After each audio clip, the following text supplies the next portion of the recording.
नहीं पाते कि सत्ताएं किस प्रकार से काम करती हैं। हमें लगता है कि हमारे जैसा देश दुनिया के सारे देश होते होंगे, यानी जिस प्रकार से सरकारें चलती हैं जैसे इंडिया में होती हैं। जैसे हमारे इंडिया में क्या होता है, हमारे इंडिया के अंदर साहब एक प्रेसिडेंट होता है जिसे देश का सबसे बड़ा नागरिक कहा जाता है, यानी देश का पहला नागरिक जिसे कहा जाता है राष्ट्रपति होता है, ठीक है। उसके साथ में यानी उसके सहयोग के लिए काउंसिल ऑफ मिनिस्टर होती है जिसके अंदर प्रधानमंत्री समेत सभी नेतागण शामिल होते हैं।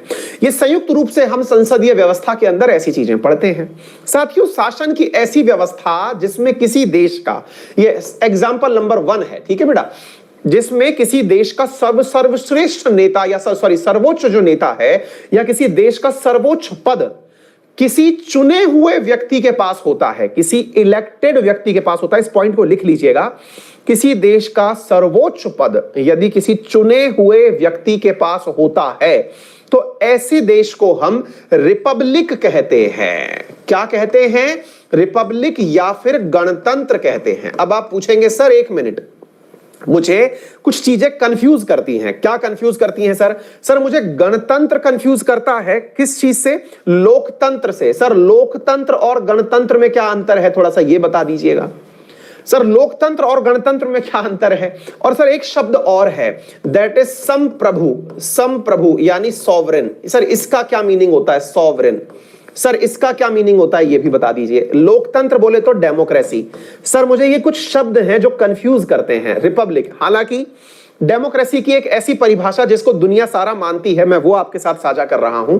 डेमोक्रेसी का सीधा सा अर्थ है, जो अब्राहम लिंकन की एक बहुत ही प्रमुख व्याख्या है, जनता का जनता के द्वारा जनता के लिए शासन, दैट इज लोकतंत्र। यानी आपने ही अपने नेताओं को चुन करके भेजा, आपने ही अपने लिए नेता चुने जो आपके ऊपर शासन करने की व्यवस्था करेंगे, that is democracy. Democracy India में भी है, डेमोक्रेसी यूएस में भी है, यूके में भी है, क्योंकि हर जगह इलेक्शन होते हैं। तो सर डेमोक्रेसी का दूसरा अपोजिट क्या होता है जहां इलेक्शन नहीं होते? दो चीजें हो सकती हैं। क्या हो सकती है? डेमोक्रेसी के अपोजिशन में यानी लोकतंत्र के अपोजिशन में आपके पास दो चीजें हो सकती हैं, जिसे आप कहते हैं मोनार्की। मोनार्की, मोनार्की, मोनार्की का मतलब होता है राजशाही। अब राजशाही जो है इसमें राजा का ही शासन चलता है। सर कोई है क्या देश ऐसा जहां राजा आज भी काम करता हो? बिल्कुल करता है। ब्रुनेई नामक एक देश है जो कि आपके आसियान का मेंबर भी है, वहां पर आज भी राजा काम करता है, दैट इज मोनार्क है। अच्छा, एक और चीज होती है सर जो अक्सर हम लोग पढ़ते हैं, और वो है डिक्टेटरशिप, जिसको हम तानाशाही कहते हैं। डिक्टेटरशिप, डिक्टेटरशिप, जैसे जनरल गद्दाफी के बारे में पढ़ते थे, सद्दाम हुसैन के बारे में पढ़ते थे। सर डिक्टेटरशिप में और राजशाही में क्या अंतर है? देखिए, तानाशाही और राजशाही में क्या अंतर है पहले ये भी समझ लीजिए। राजशाही में राजा का बेटा राजा बनता है, तानाशाही में ऐसा नहीं होता है।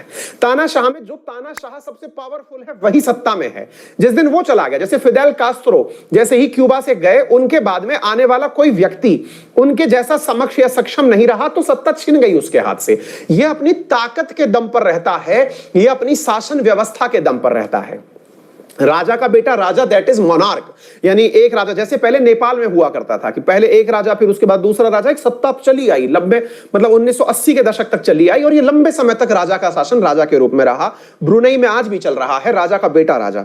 ऐसे ही साथियों डिक्टेटरशिप में क्या होता है कि आप पावरफुल हैं, आप राजा बनकर के बैठ गए, आप नेता बनकर के बैठ गए। जैसे जनरल गद्दाफी उठाइए, सद्दाम हुसैन उठाइए, कोई भी नेता जिसने की कभी सीट छोड़ी ही नहीं, दैट इज डिक्टेटरशिप। फिर आप पूछेंगे तो सर लोकतंत्र और इनमें सबसे मतलब अंतर, मेजर अंतर क्या है?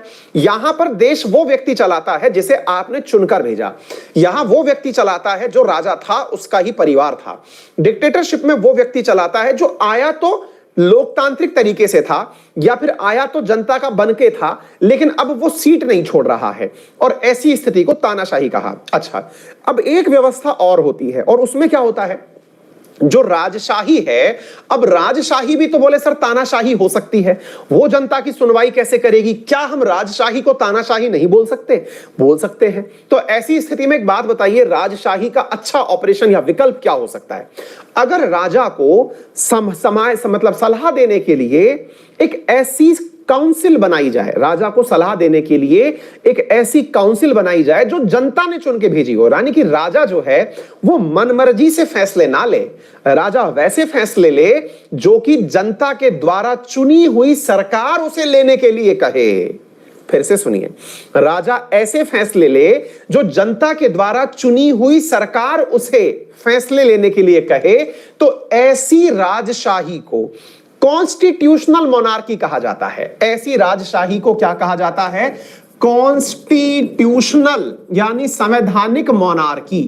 अब आप पूछेंगे कि एक बात बताइए, जनता ने यानी कि आप और हमने चुनाव के अंदर वोट दिया, किसको दिया? अरे सांसदों को दिया। अब उन सांसदों ने क्या किया? उन सांसदों ने सलाह दी अपने राजा को कि राजा जी काम ऐसे ही करना है, भले ही आपका बेटा राजा बने, हमें उससे कोई आपत्ति नहीं है, लेकिन उसे भी हमारी बात माननी पड़ेगी। फिर आप पूछेंगे क्या ऐसा कहीं होता है क्या?